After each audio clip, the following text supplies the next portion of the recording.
Il y a quelques années, j'ai vécu une expérience qui, sans exagérer, a marqué un tournant dans ma vie. Ce jour-là, je ne cherchais rien de particulier. Et pourtant, je suis tombé sur quelque chose que je n'oublierai jamais. C'était un samedi matin de novembre.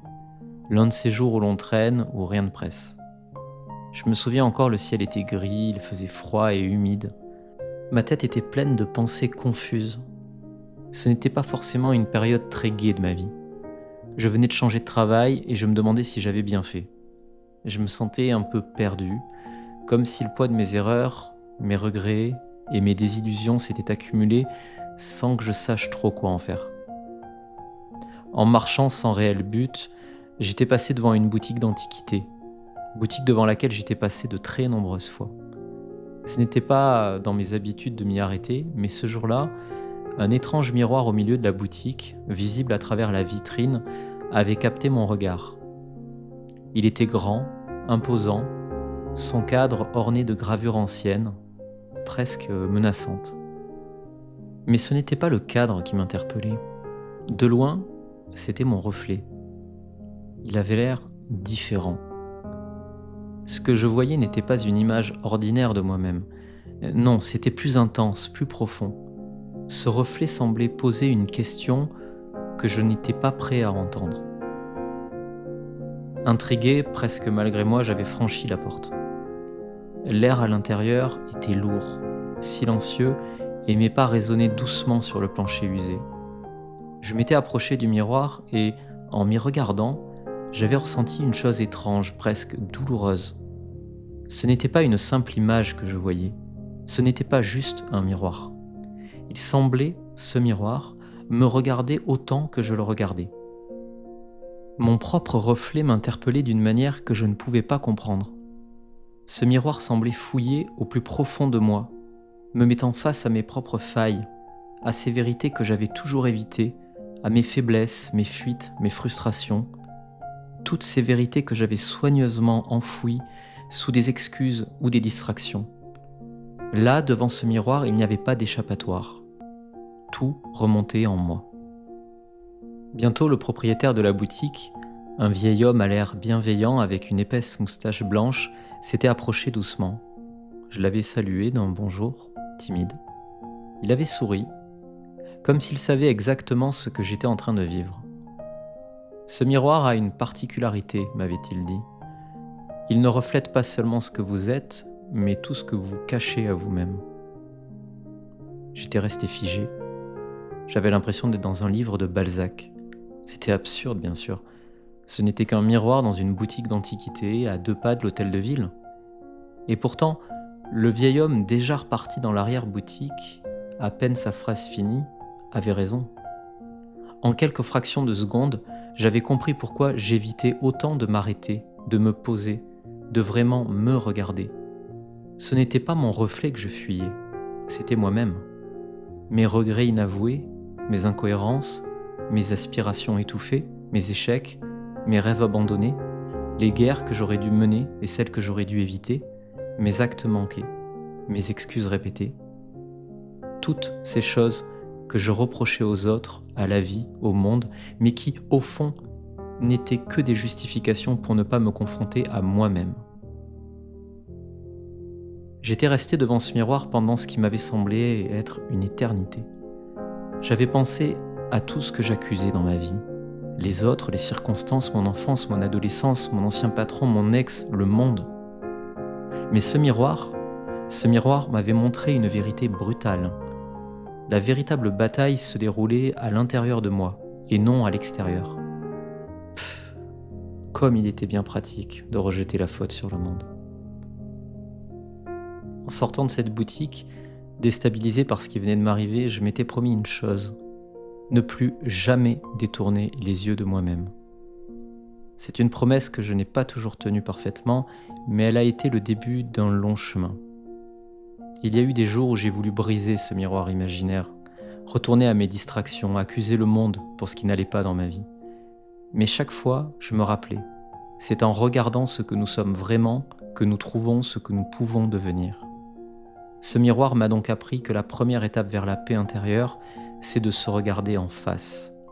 Pas avec jugement, mais avec courage et honnêteté. C'est en regardant ce que nous sommes vraiment que nous trouvons ce que nous pouvons devenir. Et c'est cette leçon que je veux modestement vous partager aujourd'hui. Parce que je sais à quel point il est facile de fuir, à quel point il est tentant de rejeter nos mots sur les autres. Mais si nous ne faisons pas l'effort de nous regarder en face, si nous n'osons pas nous confronter à nous-mêmes, alors nous passons à côté de notre vie. Ce miroir n'était pas magique, et je n'étais pas un personnage d'une œuvre de Balzac, non, mais il m'a montré une vérité essentielle. Le courage de nous regarder en face est la première étape vers la liberté et la paix intérieure. Croyez-moi, le monde peut attendre, mais vous ne pouvez pas continuer à vous fuir. Vous méritez de vous rencontrer. Installez-vous confortablement, ralentissez le rythme et bienvenue sur la chaîne qui n'existe pas.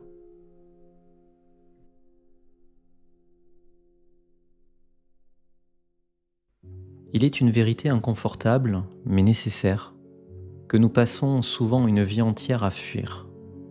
Nous avons peur de nous regarder en face. Pas simplement dans le miroir pour vérifier si nos cheveux sont en ordre ou si nos vêtements sont assortis. Non, je parle de ce miroir intérieur qui reflète sans détour ce que nous sommes vraiment, avec nos forces, nos failles, nos contradictions. Nous vivons dans une société qui nous offre une infinité de distractions, une profusion d'échappatoires pour éviter cette confrontation. Et pourtant, il n'y a rien de plus vital que de savoir qui nous sommes réellement. Regardez-vous dans le miroir. Pas juste votre reflet, pas juste votre apparence. Regardez plus profondément au-delà de la surface. Que voyez-vous? Peut-être ressentez-vous une gêne, un inconfort. Peut-être détournez-vous instinctivement le regard, comme si affronter cette image était trop lourd à porter. Et pourtant, ce miroir, ce face-à-face avec vous-même, est la clé de votre liberté. Dans un monde qui nous invite sans cesse à fuir, à nous distraire, à projeter nos frustrations sur les autres, se regarder en face est devenu un acte tellement courageux. Pourquoi est-ce si difficile? Parce que ce miroir ne ment pas.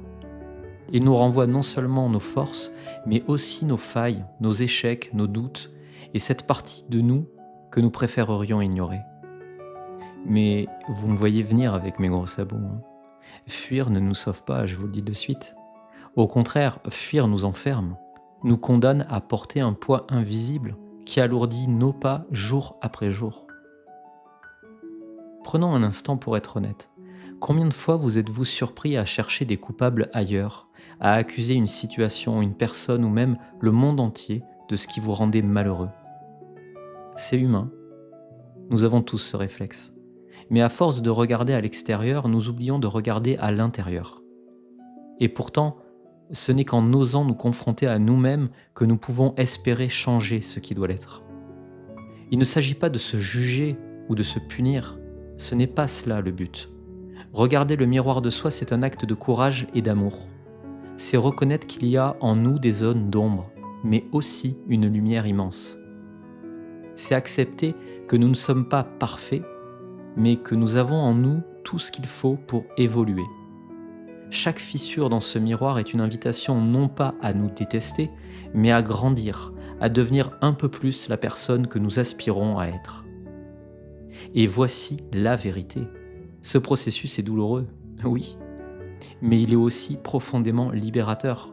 Parce que lorsque vous vous voyez enfin pour ce que vous êtes, avec vos forces et vos fragilités, vos succès et vos échecs, vous arrêtez de fuir. Vous arrêtez de vous cacher derrière des masques. Vous devenez authentique. Et c'est dans cette authenticité que vous trouvez votre véritable puissance. Demandez-vous, à quand remonte la dernière fois où vous avez vraiment pris le temps de vous écouter, de vous regarder sans filtre ni jugement? Quand avez-vous pris conscience que vous êtes à la fois votre plus grand allié et votre plus grand obstacle? Le miroir ne vous juge pas, lui. Il attend simplement que vous le regardiez avec honnêteté. Imaginez ce qui pourrait changer si vous acceptiez pleinement ce reflet, si vous appreniez à aimer même les parties de vous qui vous effraient ou vous dérangent. Imaginez si, au lieu de fuir, vous décidiez de transformer la peur en courage, transformer le doute en apprentissage, transformer la colère en compréhension. Oser se regarder en face, c'est poser la première pierre d'une fondation solide. C'est dire « je suis responsable de ma vie et cela commence ici et maintenant ». C'est une promesse que vous vous faites, celle de ne plus vous abandonner. Et cette promesse, aussi intimidante soit-elle, est une porte ouverte vers une vie plus alignée, plus riche, plus vraie. Alors, relevez ce défi. Ne craignez pas ce que vous pourriez voir. Ce miroir, il ne vous montre pas une version figée de vous-même, il vous montre un être en devenir, un potentiel infini, une force qui attend d'être libérée. C'est en osant regarder en face ce que vous êtes que vous trouverez le courage de devenir tout ce que vous pouvez être. Alors, me direz-vous, pourquoi fuir le face-à-face avec soi-même ? Nous vivons dans un monde où l'information nous assaille en permanence. Les actualités, les réseaux sociaux, les débats incessants, les notifications. Il est facile de se perdre dans cette marée d'événements extérieurs et de laisser de côté ce qui se passe en nous, tout simplement. Et pourquoi ? Parce qu'affronter la réalité de soi demande du courage.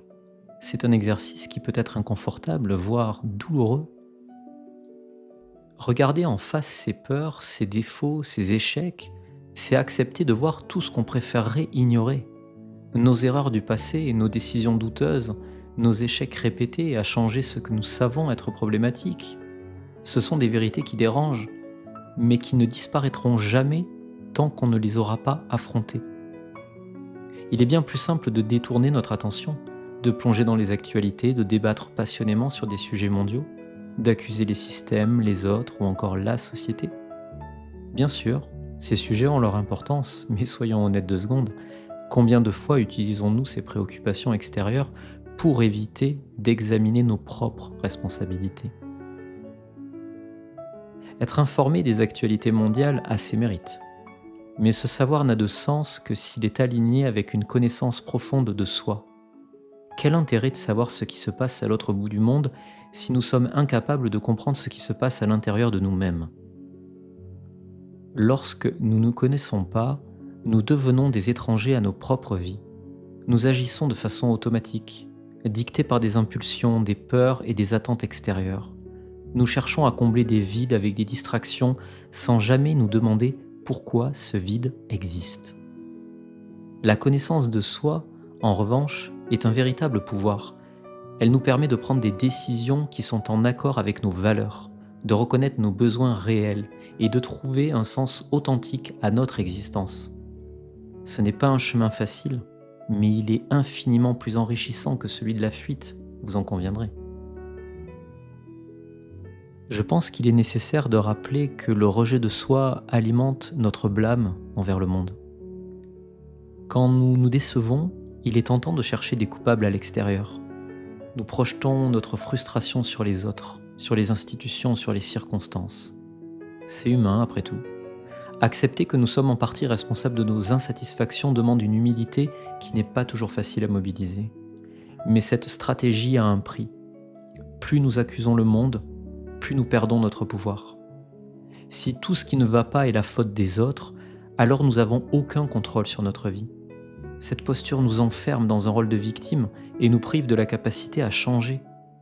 Avez-vous vraiment envie d'être une victime ? En réalité, beaucoup de nos insatisfactions viennent de l'écart entre ce que nous savons que nous pourrions être et ce que nous sommes réellement. Je vais répéter cette phrase parce qu'elle est vraiment importante. En réalité, beaucoup de nos insatisfactions viennent de l'écart entre ce que nous savons que nous pourrions être et ce que nous sommes réellement. Cet écart, nous le ressentons tous à un moment ou à un autre. Il se manifeste sous forme de frustration, de regret, de manque de sens dans nos vies. Mais il ne disparaît pas, en tout cas pas tant que nous ne faisons pas l'effort d'y faire face. Alors me direz-vous, comment remédier à ce cercle vicieux ? Comment sortir de cette habitude de fuir soi-même et de blâmer le monde ? Quelles sont finalement les solutions pour se réconcilier avec soi-même ? Je préfère être honnête avec vous, il n'y a pas de recette magique, mais plusieurs pistes peuvent vous aider à avancer. La première étape est de créer un espace pour l'introspection. Cela peut passer par la méditation, l'écriture, la lecture de livres de psychologie, de philosophie, d'écriture sainte, qui regorgent d'enseignements, ou simplement des moments de silence. Ces instants nous permettent d'écouter notre voix intérieure sans distraction ni jugement. La seconde étape, c'est d'accepter nos imperfections. Se regarder en face, ce n'est pas chercher la perfection, c'est accepter que nous sommes humains, donc par définition faillibles, avec nos forces et nos faiblesses. Cette acceptation est libératrice, elle nous permet de nous concentrer sur ce que nous pouvons améliorer, sans être paralysés par la culpabilité. Prendre le temps de regarder nos faiblesses nous rend infiniment service. Nous avons tous cette petite voix intérieure, n'est-ce pas? Celle qui murmure ou parfois hurle que nous ne sommes pas assez intelligents, pas assez beaux, pas assez performants. Nous passons tant de temps à courir après une vision idéalisée de nous-mêmes que nous en oublions l'essentiel. Nous sommes humains. Et c'est dans cette humanité imparfaite et vulnérable que réside notre véritable beauté. Prenez un moment, fermez les yeux, pensez à vos erreurs, à vos échecs, à vos maladresses. Ressentez-vous cette gêne en vous qui monte, ce besoin de détourner le regard?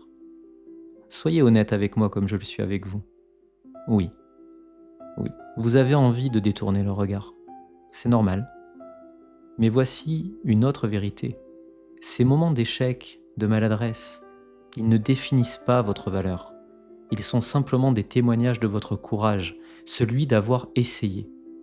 Accepter ces imperfections, ce n'est pas se résigner ou baisser les bras. C'est regarder ces parties de nous que nous avons tendance à cacher et leur dire « Tu fais partie de moi et c'est bien ainsi ». Cela ne veut pas dire que l'on ne peut pas évoluer ou s'améliorer, mais le vrai chemin, celui du changement, ne vient jamais du rejet ou du dégoût de soi-même. Il naît de l'acceptation, de la compréhension que nos failles sont des fenêtres vers notre humanité. Un vase fêlé laisse passer la lumière, là où un vase parfait la retient. Nos imperfections nous rendent uniques. Elles nous rappellent que nous ne sommes pas seuls dans nos luttes. Imaginez un monde où vous pourriez vous regarder dans le miroir sans jugement, où vous pourriez offrir à cette personne qui vous fixe le même amour que vous donneriez à un ami proche. Ce monde, il existe. Il commence par un simple pas. Décidez que vous méritez cet amour, imperfection incluse. Accepter ces imperfections, c'est se donner la permission d'être vulnérable, et dans cette vulnérabilité se cache une force immense. N'oubliez jamais, vous n'avez pas besoin d'être parfait pour être digne d'être aimé par les autres et surtout par vous-même.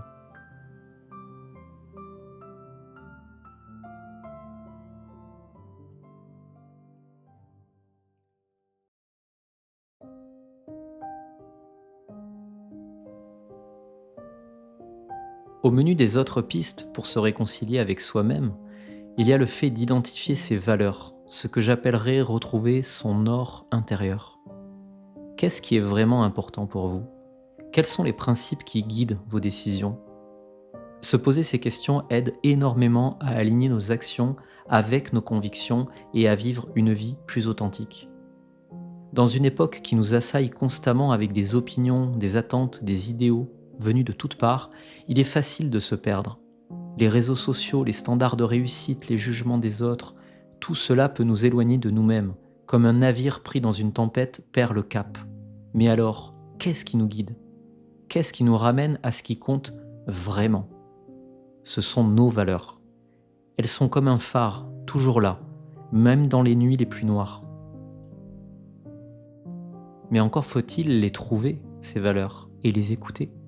Car souvent elles sont enfouies sous des couches de ce que l'on attend de nous, ou de ce qu'on devrait être. Pourtant, elles sont là, palpables, je vous le garantis, prêtes à éclairer votre chemin. Alors demandez-vous, qu'est-ce qui compte réellement pour vous? Pas ce que les autres vous disent d'apprécier, mais ce qui fait battre votre cœur un peu plus fort. Est-ce la justice, la bienveillance, l'honnêteté, la créativité, la foi? Ou peut-être l'amour, sous toutes ses formes? Ces valeurs, une fois identifiées, deviennent des ancrages. Elles nous permettent de dire non à ce qui ne résonne pas avec elles et oui à ce qui nourrit notre âme. Quand vous agissez en accord avec vos valeurs, quelque chose d'extraordinaire se produit. Une paix intérieure, une sérénité que rien ni personne ne peut vous enlever. Vous cessez de vous sentir en décalage, de vivre pour plaire ou pour correspondre aux attentes de vos contemporains. Vous commencez à vivre pour être fidèle à vous-même.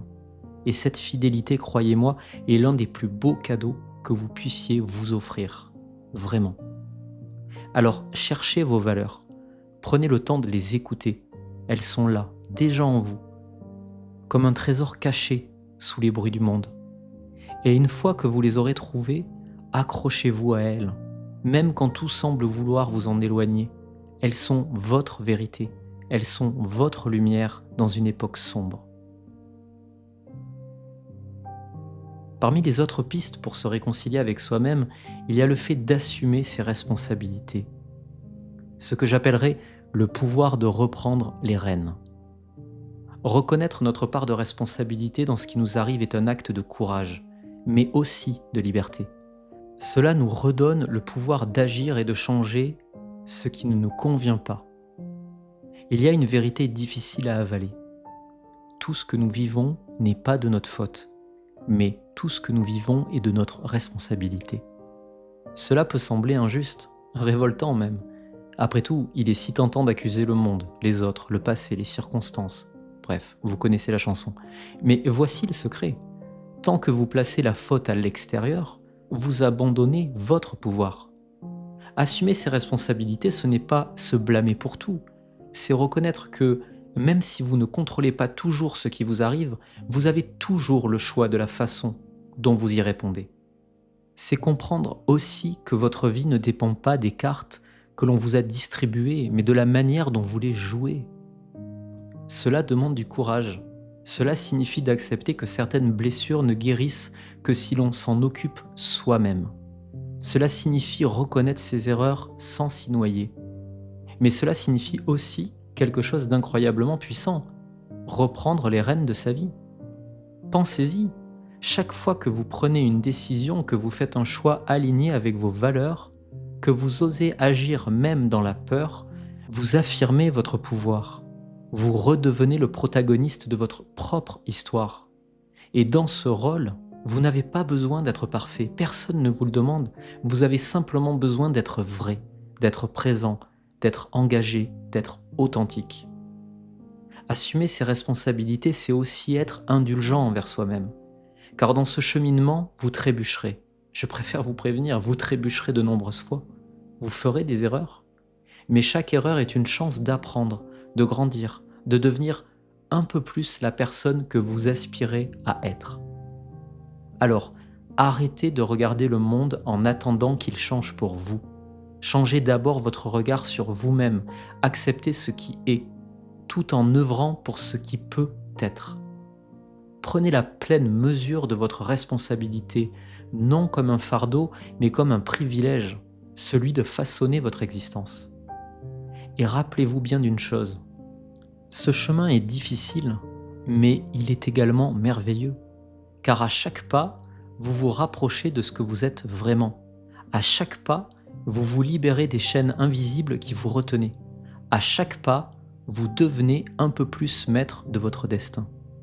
Pas mal, non ? Parmi les autres pistes pour se réconcilier avec soi-même et sur lesquelles je vais m'attarder beaucoup moins longtemps, il y a le fait de cultiver la gratitude et de savoir demander de l'aide. Il est facile de se focaliser sur ce qui ne va pas, mais prendre le temps de reconnaître ce qui va bien peut transformer notre perspective. La gratitude ne minimise pas les difficultés, mais elle nous rappelle que nous avons toujours des ressources et des raisons d'avancer, des moments d'éclat dans notre quotidien, des sourires adressés, des mains tendues. Se connaître soi-même ne signifie pas tout affronter seul. Parfois, un regard extérieur, celui d'un ami, d'un mentor, d'un thérapeute, peut nous aider à voir ce que nous ne parvenons pas à comprendre seuls.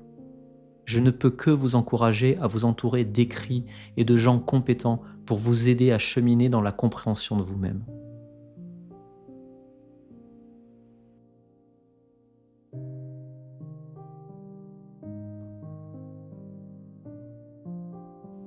Vous l'aurez compris, le chemin vers l'authenticité, c'est un peu une quête héroïque.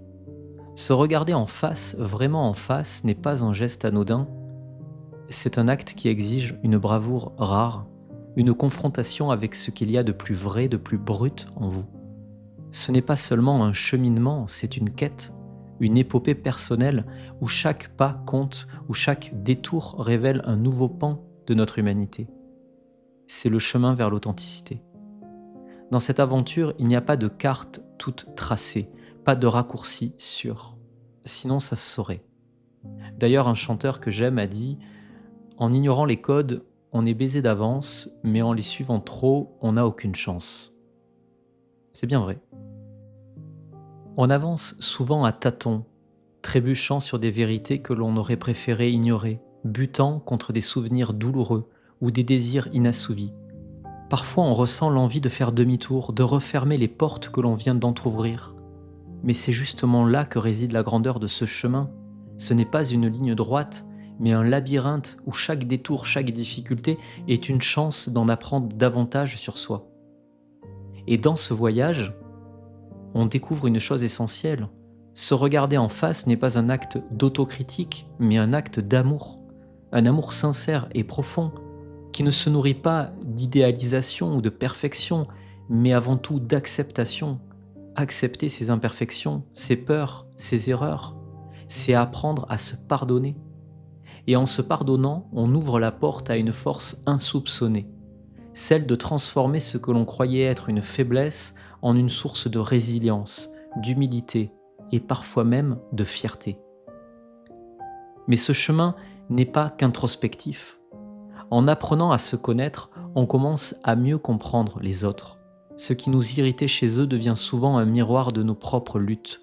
Ce que l'on voyait comme des obstacles extérieurs apparaît alors comme des reflets de nos résistances intérieures. Peu à peu, la rancune s'efface et à sa place naît une compassion sincère pour soi-même et pour le monde. Ce chemin, je vous le dis, est épique, car il exige de nous dépasser, de dépasser nos instincts les plus primitifs, la fuite, le blâme, l'auto-sabotage. Il exige que nous nous levions face à nos propres tempêtes intérieures, que nous osions marcher sous la pluie de nos doutes pour trouver enfin l'éclaircie. Il est émouvant d'ailleurs, car il nous rappelle que sous nos masques et nos défenses, nous sommes tous vulnérables. Et je le répète, c'est cette vulnérabilité qui fait de nous des êtres humains profondément dignes d'amour et de respect. Et puis vient un moment d'ailleurs dans ce voyage, après des semaines, des mois, peut-être des années, où l'on se regarde enfin dans ce fameux miroir intérieur, non pas avec crainte, mais avec une paix nouvelle. Ce moment, si fugace soit-il, est un triomphe. C'est une victoire contre le cynisme, contre la peur de ne pas être assez, contre l'envie de se cacher. Ce n'est pas un aboutissement car ce chemin ne finit jamais vraiment. Mais c'est une preuve que nous sommes capables de marcher encore et toujours, même quand le terrain est accidenté. Le chemin vers l'authenticité est tout sauf facile.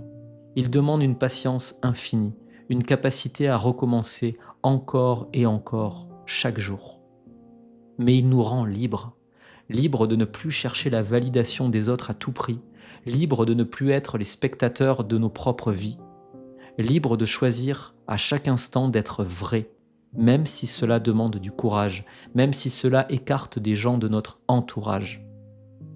Et cette liberté, ce triomphe intérieur, dépasse tout ce que l'on peut trouver à l'extérieur. Il n'y a pas de gloire dans les distractions, pas de récompense durable dans l'évitement. Mais il y a une grandeur incommensurable dans l'acte simple et héroïque d'être fidèle à soi-même. Alors oui, ce chemin est exigeant, mes amis, mais il est aussi magnifique, car à chaque pas, on se rapproche de cette lumière qui ne vacille jamais vraiment, celle de notre essence, de notre vérité. Et quand on apprend à se tenir dans cette lumière, quelque chose d'extraordinaire se produit. On ne se contente plus d'exister, on commence à vivre. Et c'est là, précisément là, que commence la véritable aventure.